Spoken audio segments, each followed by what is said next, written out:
এতে কি কি যাবে? এটা যাবে লঙ্কা, ধনেপাতা, আমার একটা তৈরি করা মশলা আছে, বিট লবণ আছে, কাসন্দি আছে, লেবু আছে। লঙ্কা কেমন খাবে?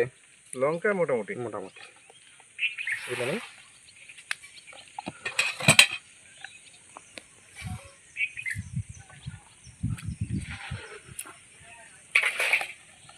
এটা ধনেপাতা। ধনেপাতা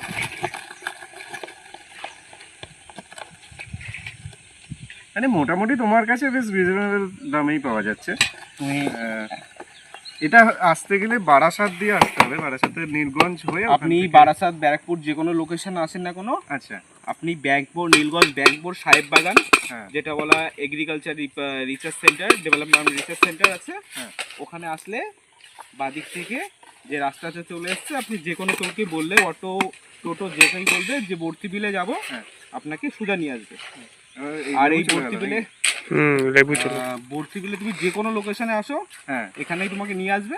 আচ্ছা আচ্ছা আর যখন জল থাকে তখন এতটা ভিতরে আসতে পারবে না, তখন আচ্ছা। জলের জন্য তোমাকে ওইখানেই আসতে হবে। ও এইগুলো পুরো জলে হ্যাঁ, মানে জলে ভর্তি থাকে। ভর্তি থাকে।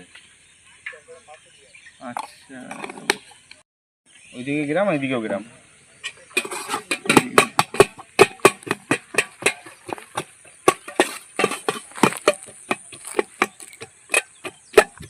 তোমাকে সারা বছর পাওয়া যায় নাকি?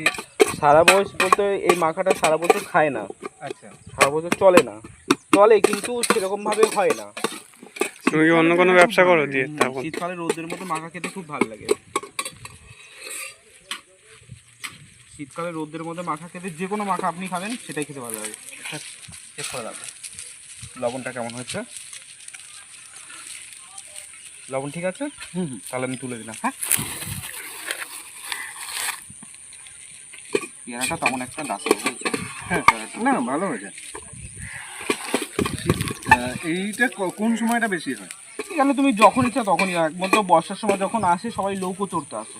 হ্যাঁ আর এখন যখন আসবে, এখন এই ডিসেম্বর জানুয়ারি মাসে সবাই পিকনিক করতে আসবে, ঘুরতে আসবে। আচ্ছা এখানে পিকনিকও হয়? হ্যাঁ অবশ্যই, এখানে যে ফাঁকা জমিগুলো আছে আচ্ছা এগুলো পিকনিক করে লোকে। আচ্ছা আচ্ছা আচ্ছা হ্যালো বাপিদা। তো বাপিদার এই পেয়ারা মাখাটা খুব ভালো হয়েছে। আমি আগে একটা খেয়েছিলাম। হ্যাঁ মাখা জিনিসটা যেভাবেই মাখা হোক খুব ভালো হয়, কিন্তু ওটাতে প্রপোর্শন যেভাবে দেওয়া হয় সেটা অনেকটা মানে একজনের থেকে